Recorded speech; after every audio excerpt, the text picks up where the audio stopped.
Hi guys, Danny here and welcome to my mod review of the mod Automagy by Toolgin. This mod is a Thaumcraft add-on that completely improves how Redstone works in Minecraft. So let me get started. First of all, we have the Slivers of Magic. Basically, you can break down a shard into 4 slivers, and you can put together 5 slivers to form a shard, and you can use one of those shards with 2 smooth stone to create arcane stone blocks. Now there are a lot of items, so I'm going to go over them quite quickly. In Redstone theory, first of all, we have the Redstone Inversion torch. In vanilla Minecraft, the torch can invert a signal, so if it's an on, now it'll be an off, and if it's an off, it'll be an on. And the actual powers don't matter, as you can see there. But with the item added by this mod, the Redstone Inversion torch, the actual input power actually matters.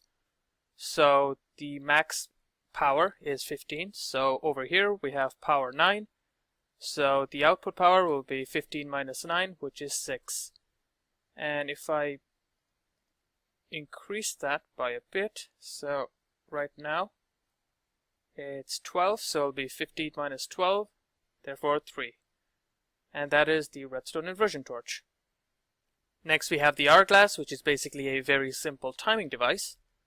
We can see it there. To activate it, all you need to do is give it a right click, or to give it a redstone signal. I'm using a lever here, but a button will probably be better because it requires a pulse, not an actual signal. And I can also right click, and you can see the output is given out from the side of the hourglass. It's given out from either side, so if I do that, give it a whack, wait 5 seconds, there you go. And you can also right click it with a wand to increase the timer, 25, 30, 35, 40, and it only goes up to 60 and then back to 5. You can also do something cool like this. So I just have these 4 hourglasses here, and one is just sending the signal to the other, activating it, and so on and so on. So this will give a output signal every 5, 10, 15, 20 seconds, so it's pretty cool. Okay, moving on to the most important item in this mod, the red crystal, which is basically a crystallized form of redstone, and it works much better than the powder version of redstone because you can place it on walls, on the ceilings, and they don't have to connect as long as they're on the same block, as you can see in this picture here. And you can actually remove the connection between 2 crystals. All you need to do is right click on a side. Now, this gets some getting used to, so I'm trying to remove that side. Okay, there you go. Now the signal isn't passing and that lamp isn't on. But if I turn it on, now the signal's connected and we can see the lamp is on. And what I'm doing is right-clicking with a wand, and you should be able to see these little crystals. You can get them on all 4 sides, and they control which directions the signal travel in. So if I remove the crystal from this side, okay, that's on only because the lever's on. Okay, now the signal isn't traveling this way, but if I turn that on, now the lamp is on. And you can also use the crystal to transfer power up. So I turn this on, and now the signal is sent vertically. There you can see the lamp is on, and now the lamp is off. So it's much better than vanilla redstone. Okay, next we have the magic hourglass, which is like a more advanced version of the normal hourglass. And I'm just going to right click with a wand, and you can see the various settings. So now I can actually change the timer to 59 minutes 59 seconds, which is basically an hour. There's also this loop button, which if it's turned on, then the hourglass will loop by itself. So when the 5 seconds is up in the timer now, it will restart itself. So if I do this, 4, 3, 2, 1, and then it'll restart itself. Okay, we also have how the actual redstone works. So now we have it on pulse. So this is every 5 seconds it'll send out a redstone pulse, which is how the normal hourglass works. So we can see that now. So 3, 2, 1 sends out a pulse. We also have alternating. So it's every 5 seconds, 5 seconds being what I've set to. It'll go to on, and the next 5 seconds it'll be off. So for the next 5 seconds it'll be on. You can see the power on the redstone, and for the next 5 seconds it'll be off, and so on. And we can also disable that properly. And on reactivation is what happens when you right click when the hourglass is still working. So right now it's on move sand to top. So if I right click, the sand will be moved to the top. With move sand to the bottom, if I right click, the sand will be moved to the bottom, as you can see there. So if I start it up a bit and right click, all the sand will be moved to the bottom. And even though it's on loop, it'll stop. So like I said, like an advanced version of the hourglass. Okay, next we have the amplified red crystal, with which you can basically output a full strength signal on any side. So right now I'm going to set it to this side.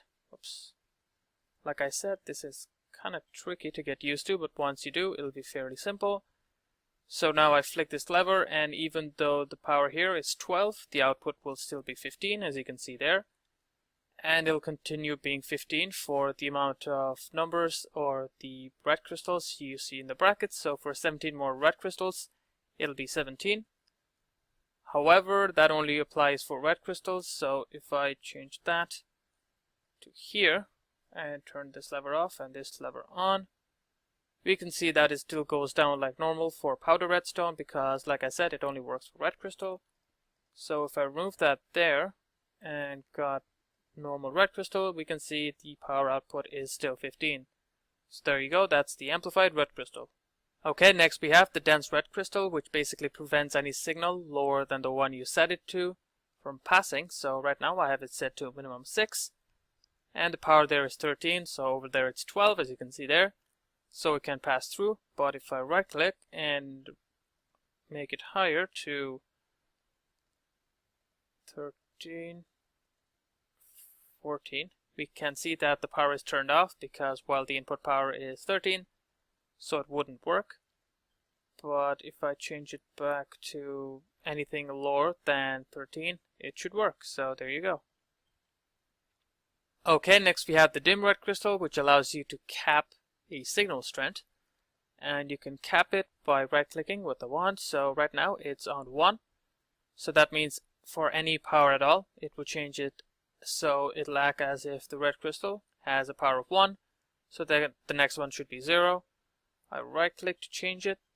Okay, so now it's 2, so the output should be 1. Okay, 3, 4, 5, 6, 7, 8, 9, 10, so the next one should be 9. But it can't go higher than that, so it can't be 15 because, well, the input power is 14.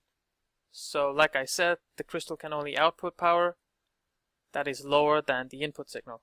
Okay, next we have the remote comparator, which is like a comparator, but the actual comparator doesn't have to be beside the block.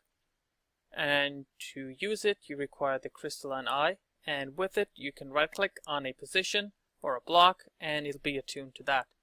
So right now this crystal is attuned to this chest here, so if I get that out, I can right click and you can see that it's watching a certain block. So it's -272 5668, which is this block here.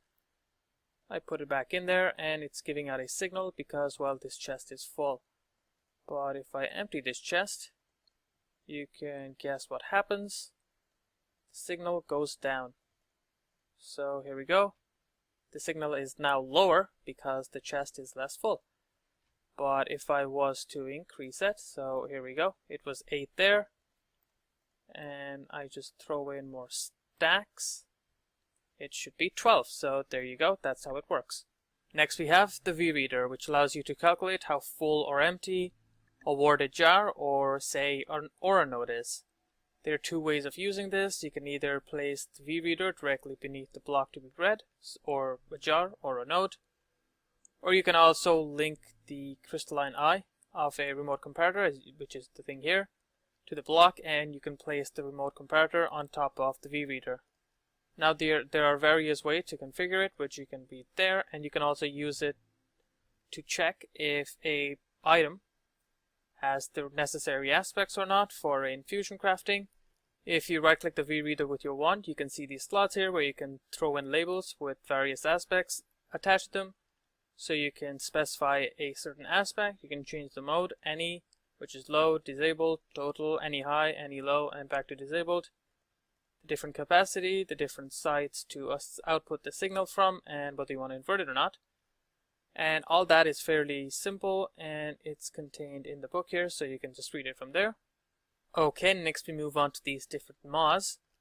The first one is a hungry maw, and to make it you need to set up a little structure like this. So it's obsidian, obsidian, obsidian, chest here, obsidian there. Right click with a wand, right click with a wand with a portable hole, like so, and you can see this little cool function, and boom, and the maws exploded out. Now you can do cool things with the maw. If I go to the Thaumcraft, you can see it there. Basically, you can right click on a, shift right click on a chest with the maw, and it'll attach it to it. And now when the maw is attached to the chest, it will absorb any items that is thrown into it, but only on the side the maw is attached to. So as you can see, the maw is attached to the front, so now it will take in any of the items from the front. But if I try from the sides, it won't accept it, as you see there. However, if I shift right click, and now the maw is attached to that side, and now it can take in items from that side as well, so that's pretty cool. Just right click and take the items out. Okay. And we also have the finical maw. Hope I'm pronouncing that right. That basically works like the normal maw, but you can choose what item it accepts. So right click with the wand, and you use these Runic whitelist. We have two kinds of Runic lists. We have the whitelist and the blacklist. That should be fairly obvious what they do. And on this Runic whitelist, I have it specified to spruce wood. If I right click on the rune, you can specify the different item and the different values there. You can even specify it by name if you don't have the item handy. So right now I have it specified to spruce wood. So let me just get some spruce wood. Okay, here we go. So if I try to throw in this chest, it won't absorb it, or this wand. However, it will absorb the wood. So there we go. That's what happens when you specify it to any item. You can also do blacklist, and if you chose spruce wood, then it will accept all items besides the spruce wood. Okay, over here we have the Enchanted Paper, which is used to make the Runic whitelist and the blacklist that I just explained there. Okay, we also have these two new kinds of chests, the greedy chest and the eager chest. The greedy chest basically steals from other chests around it, and you can specify what items it steals using the Runic whitelist or the blacklist. You can also select what side it takes it from and how much it takes. So maintain stock of split new content, maintain percentage 50%, and I have it set to sandstone. So when I throw this sandstone in there, it took 50% because I have it set to maintain percentage. I can also set it to maintain stock of 64. So okay, it just took that as well. So when I throw this in there, it should take the whole thing because now, well, it adds up to 64. I can also change that to a blacklist with sandstone, and it'll take all of the items instead of the sandstone. Okay, over here we have the eager chest, which you can see is actually kind of eager to trade items with me. And that is what the chest does, it trades items. So if I right click with a wand, I can make it take cobble from my inventory and give me what I have it set to, which is wool and smooth stone. So if I give it some wool, like so, okay. I can also shift right click without it actually doing its trading, and then all I need to do is get some cobble for myself. So now when I open the chest, it should switch my cobble with its wool, but like I said, if I shift right click it won't do it. So here we go, boom, took the cobble and gave me the wool. So you can use it to automatically change something for something else. So say you went out mining, you can specify it to take all your ore and give you torches. So it's really, really cool. We also have two kinds of pearls, the Avarice Pearl and the Miser's Pearl. Basically, with both of the items, you can pick up things that are far away from you. So the Avarice Pearl can pick up items, and the Miser's Pearl can pick up items. However, the Avarice Pearl has a chance of shattering or inflicting damage on you. However, the Miser's Pearl will never do that. Okay, next we have the resonating red crystal, which basically allows you to send across redstone signals across 15 blocks. So I have one here, I have the other one here, and they have to be facing each other. So when I flick the lever, that one turns on. When I flick the lever again, that one turns off, because the signal is sent across the resonating redstone crystal. So it's pretty simple. However, you can upgrade the resonating red crystal into a mercurial red crystal, which allows you to send a signal across any distance using one of these magic mirrors. So what you need to do is right click with the mercurial red crystal onto one of the mirrors, so like so, and now the crystals are linked. So I'll set that there, and because that crystal is linked to that crystal, and now that crystal is linked to this crystal, when I flick this lever here, that should turn on, and that should turn on, and finally that should turn on. And that is it for this mod. Like always, the link will be in the description. If you liked the video, please leave a like, and thanks for watching.